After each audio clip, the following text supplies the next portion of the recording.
Baik. Assalamualaikum warahmatullahi wabarakatuh. Sehat semua hari ini teman-temanku yang hebat dan luar biasa. Komunitas jurnalistik bahasa Jawa yang keren dan luar biasa.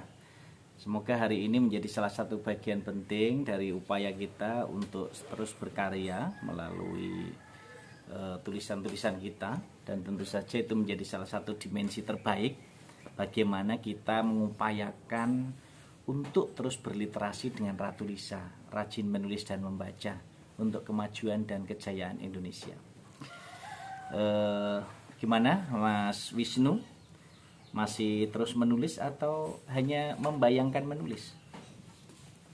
Atau Mbak Rona, Mbak Putri, Mbak Anggita, Mbak Mita, atau Mas Bagas?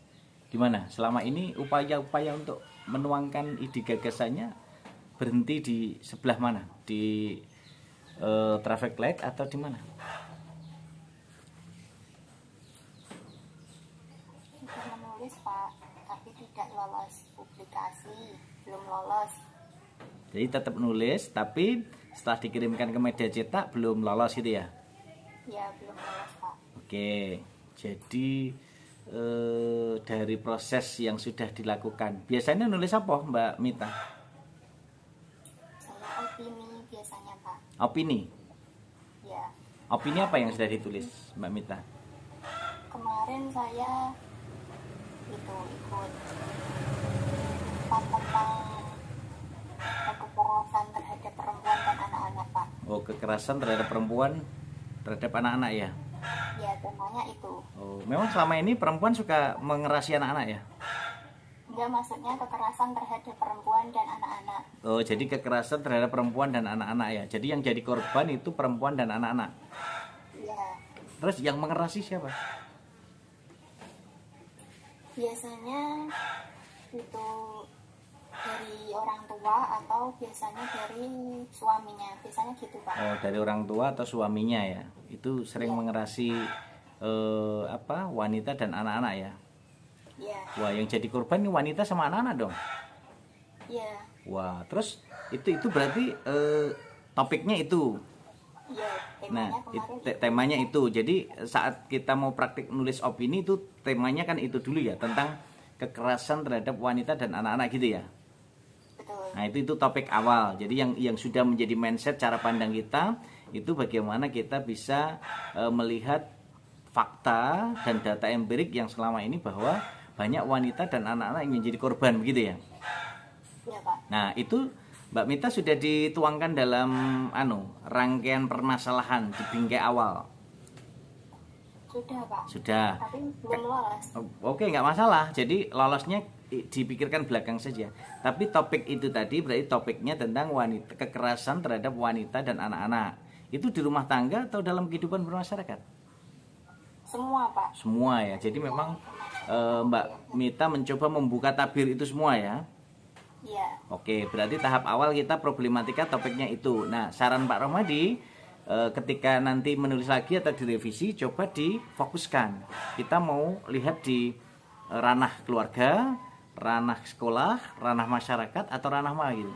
Jadi coba Mbak Mita sempitkan. Kalau dibuat luas secara keseluruhan, nanti mungkin juga menjadi pertimbangan juga kalau posisinya itu salah satu topiknya kita melebar, tidak memfokus. Entah nanti kita menggunakan kalkulasi mau dibuat deduktif umum khusus atau induktif khusus ke umum. Tapi Mbak Mita coba fokuskan, mau ranah keluarga, mau ranah sekolah atau ranah masyarakat gitu ya, atau di ranah-ranah tertentu gitu. Yang selama ini Mbak Mita coba temukan data-datanya begitu. Sehingga dalam konteks itu kan akhirnya Mbak Mita akan menemukan, oh koridor permasalahannya terletak di sini.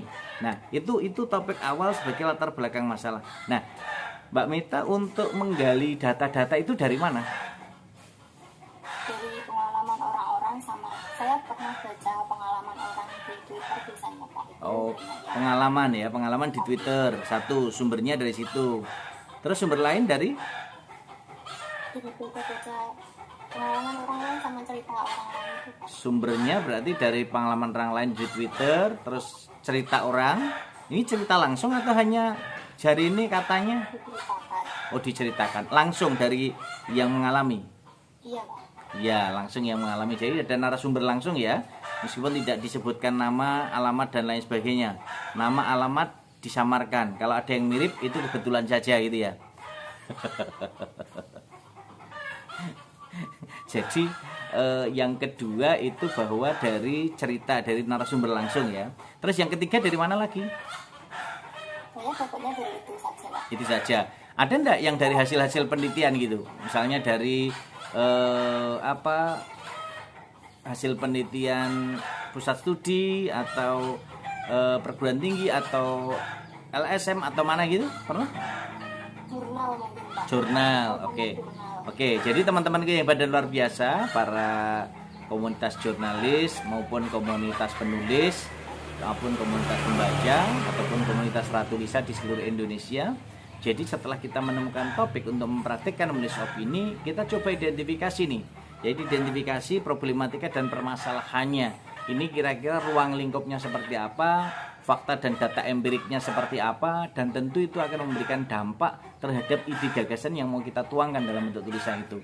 Jadi tadi sudah kita temukan topik yang akan ditulis, lalu kita fokuskan ranahnya apa, lalu kita identifikasi sumber-sumber permasalahan itu, lalu kita identifikasi sumber-sumber informannya, sumber-sumber yang kita temukan, sehingga nanti itu menjadi salah satu bagian penting bagaimana kita merealisasikan berbagai cakupan yang tentu saja itu menjadi salah satu dampak yang bisa kita manfaatkan dan bisa kita gunakan. Nah, sekarang kalau itu sudah kita temukan topiknya, sudah data-data permasalahan yang kita ungkap sudah. Nah, kira-kira faktor-faktor penyebabnya apa saja yang sudah dituangkan Mbak Mita dalam tulisan itu? Gimana Pak? Faktor-faktor penyebabnya kira-kira apa saja yang sudah ditemukan Mbak Mita dalam tulisan opini yang sudah diungkapkan itu? Faktor itu kurang komunikasi, terus Benar, satu kurang komunikasi. Yang kedua, faktor ekonomi. faktor ekonomi. Yang ketiga, Saya lupa Pak. lupa. Iya. Berarti dua itu, faktor ekonomi dan faktor komunikasi. Maka berarti selalu Pak Romadi selalu mengatakan laksanakan 5B: bersilaturahmi, berkomunikasi, berkolaborasi, beraksi, dan berliterasi dengan Ratu Lisa. Rajin menulis dan membaca. Karena itu menjadi salah satu komponen bagaimana untuk bisa menyatu padukan, menyamakan persepsi, melihat segala kekurangan dan kelebihan, untuk nanti bisa ditemukan titik temu bagaimana menyelaraskan perbedaan menjadi salah satu bagian penting yang tentu tidak bisa dilepaskan dalam kehidupan sehari-hari. Kan dalam kehidupan itu banyak ragamnya ya Mbak Mita ya. Banyak ragamnya, perbedaan pendapat, perbedaan situasi, perbedaan emosi, perbedaan kondisi, itu mempengaruhi sikap dan tindakan seseorang dalam berkomunikasi ya. Iya Pak. Oke, terus sekarang itu masalahnya sudah. Nah, sekarang solusinya. Faktor-faktor penyebab sudah. Solusinya apa yang ditawarkan Mbak Mita? Kalau dari saya itu solusinya bisa meluangkan waktu untuk bercengkrama. Satu, meluangkan waktu untuk bercanda ria, bercengkrama. Yang kedua apa? Itu saja. Oh, satu aja. Oh, Mbak Mita menawarkan satu saja. Oke, yang lain menawarkan apa solusinya? Ayo Mbak Sisi, menawarkan apa solusinya? Mas Marvan, Mas Iya, Mas Bayu, Mbak Putri, apa ini? Mbak Linda? Menjalin komunikasi.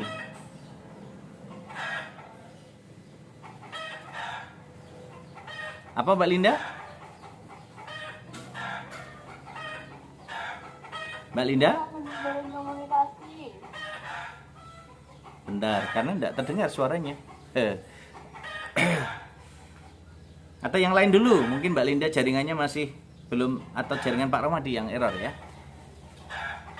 Silakan yang lain. Ini Pak Romadi itu seolah-olah bicara sama laptop, tidak bicara sama manusia. Ini plus minusnya kalau pertemuan daring seperti ini. Jadi tidak bisa memberikan ekspresinya ya, ekspresinya seperti apa sehingga body language-nya nggak ketemu ya. Oke, menjalin komunikasi ya, menjalin komunikasi. Oke, itu menjalin komunikasi. Terus yang lain?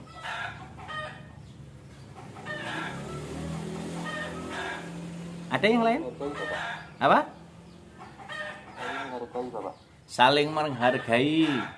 Saling menghargai perbedaan, menghargai kelebihan dan kekurangan. Oke, yang lain?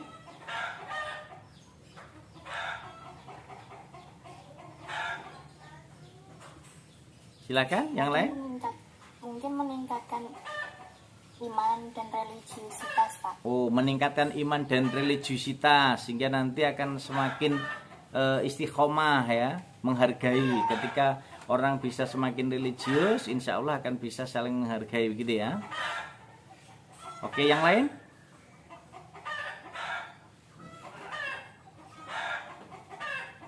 Silahkan yang lain. Bagaimana kita apa? Memperketat undang-undang. Memperketat undang-undang. Wah, undang-undangnya diperketat gimana? Jadi lebih tegas menghukum tersangka, Pak. Oh, lebih tegas menghukum tersangka ya. Jadi kalau ada tersangka yang mengalami itu terus dihukum gitu ya. Sehingga mereka akan jera ya.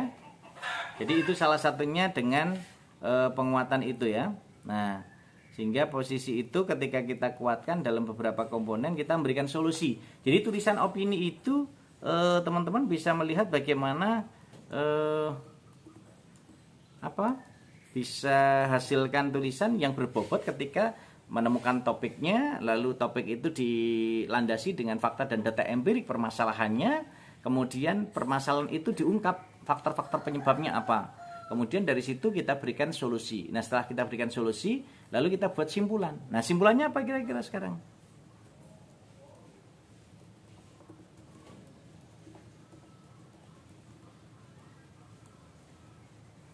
Simpulannya apa?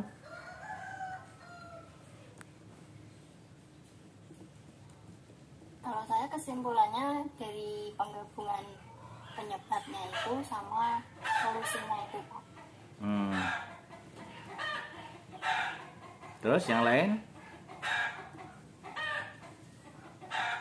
Itu saja, Pak. Ya, yang lain? Ayo, ini latihan berpikir, berpikir kritis.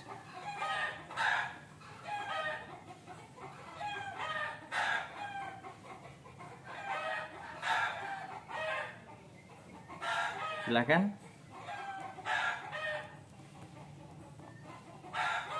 Ini ada komunikasi yang lebih terbuka satu sama lain agar kita bukan harmonis dan bahagia. Oke, membangun keharmonisan. Oke, terus apa lagi?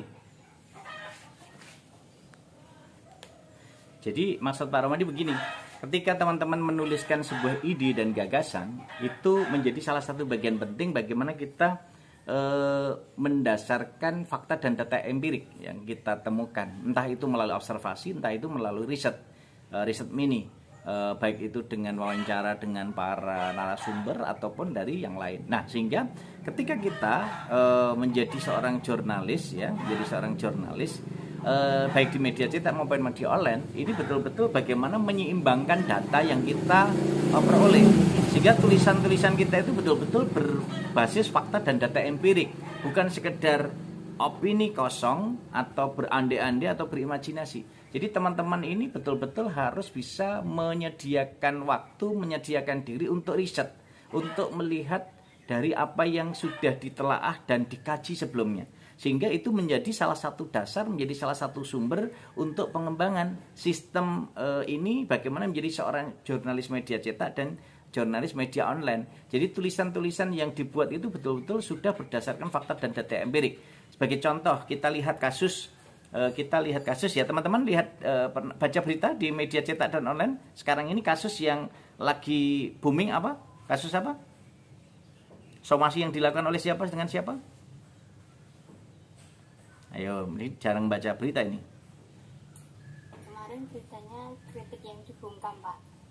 Kritik yang dibungkam. Oke, terus apa lagi?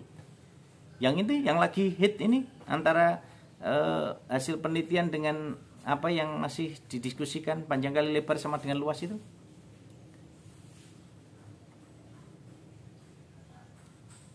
Nah, ini jarang baca berita ini mesti ya. Ayo bersuara. Saya Pak Romadi tidak membungkam loh ini, tak suruh bersuara malah. Halo. Saya kurang tahu, Pak. Kurang menyimak berita. Ya, sering-sering menyimak berita lah. Wong penulis jurnalis kok. Menjadi jurnalis kok tidak pernah menyimak berita, terus bagaimana? Lah ini langkah-langkah yang teman-teman harus perdalam ini. Tiap hari upayakan baca berita, baca tulisan-tulisan di media, cetak maupun online, begitu. Nah, jadi langkah-langkahnya sekarang ini teman-teman harus memperbanyak membaca. Kenapa Pak Romadi selalu gaungkan, ayo berliterasi dengan Ratu Lisa, rajin menulis dan membaca. Karena itu komitmen kita. Sebagai seorang jurnalis, sebagai seorang kontributor media cetak dan media online, sebagai seorang penulis, kita harus selalu memiliki cakrawala wawasan bacaan yang sangat luas. Untuk apa? Untuk memperkaya repertoar bahasa, untuk memperkaya pengetahuan kita, dan itu semua akan menjadi salah satu komponen penting. Nah, ketika kita belajar jurnalistik, ya harus banyak membaca, harus lebih tahu dari apa yang diketahui. Dan paling tidak teman-teman harus update informasi, harus melihat semua komponen-komponen bacaan media cetak dan online. Sekarang ini kan sumber literasi banyak sekali. Sumber literasi banyak yang bisa kita dapatkan, dan ini menjadi salah satu bagian penting. Ketika misalnya kita hasil bacaan itu bisa share di grup, sampaikan di bacaan-bacaan hasil bacaan kita. Misalnya Mas Marvan itu membaca sebuah berita, analisis berita, lalu dikaji, lalu dituangkan. Mas Wisnu hasil membacaannya dari hasil penelitian kajian lalu di-share ke teman-temannya, sehingga akhirnya itu menjadi sarapan-sarapan pagi, menjadi santapan siang hari, ataupun menjadi nyamian yang bersama dengan secangkir teh saat dengan bapak ataupun dengan kakak, dengan adik, dengan teman, siapa saja. Dan itu menjadi bagian-bagian penting yang tentu saja bisa kita manfaatkan dan bisa kita gunakan. Nah, disinilah peran kita sebagai seorang jurnalis, sebagai seorang penulis, sebagai seorang kontributor tulisan di media cetak dan media online, harus selalu kaya dengan informasi, harus kaya dengan semua komponen-komponen yang tentu saja bisa dimanfaatkan dalam segala situasi dan kondisi. Dan disitulah kekuatan kita nanti akan menjadi sosok penulis yang kuat, sosok penulis yang hebat, sosok penulis yang kritis, sosok penulis yang mendasarkan tulisannya dengan fakta dan data empirik, serta data-data hasil penelitian, hasil kajian, dan itu menjadi sumber literasi untuk menuangkan ide dan gagasan secara cemerlang. Dan tentu saja itu akan memberikan kontribusi yang sangat baik terhadap tulisan-tulisan kita ketika kita menuangkan ide gagasan secara cemerlang dari hasil penelitian, dari hasil kajian, dari hasil observasi, yang tentu akan menjadi salah satu pemantik keseimbangan, keberimbangan data yang kita tulis, fakta yang kita tuangkan dengan opini yang kita sampaikan, sehingga hasilnya betul-betul menarik, kuat, kritis, dan tentu akan bisa memberikan update informasi terhadap kajian-kajian yang tentu saja itu akan sangat bermanfaat terhadap kehidupan bermasyarakat.